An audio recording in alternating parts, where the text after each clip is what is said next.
हजारों वर्षों तक चुनक ऋषि साधना करते रहे।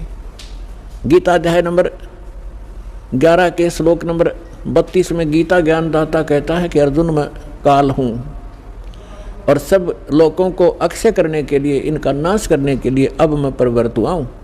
तो श्री कृष्ण जी तो पहले ही विद्वान थे श्री अर्जुन के साथ, क्योंकि उसके रिलेटिव थे, अर्जुन के साले थे श्री कृष्ण भगवान।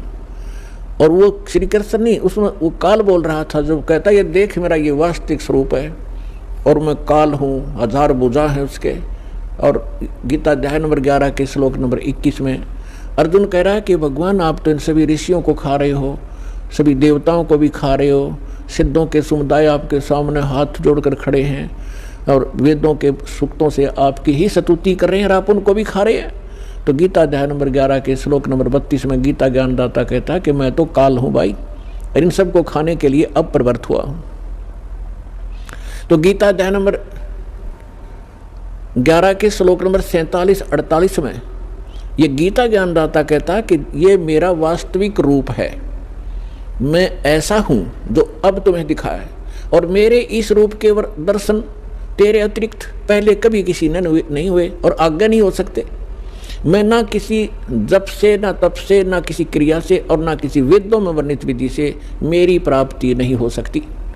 ब्रह्मा जी ने 4 युग तक साधना की, नहीं मिला, आखिर में आकर अपनी माँ को झूठ बोल दी कि मुझे प्राप्त हुआ, क्योंकि वेद उसने पढ़े थे और वेदों में परमात्मा साकार है।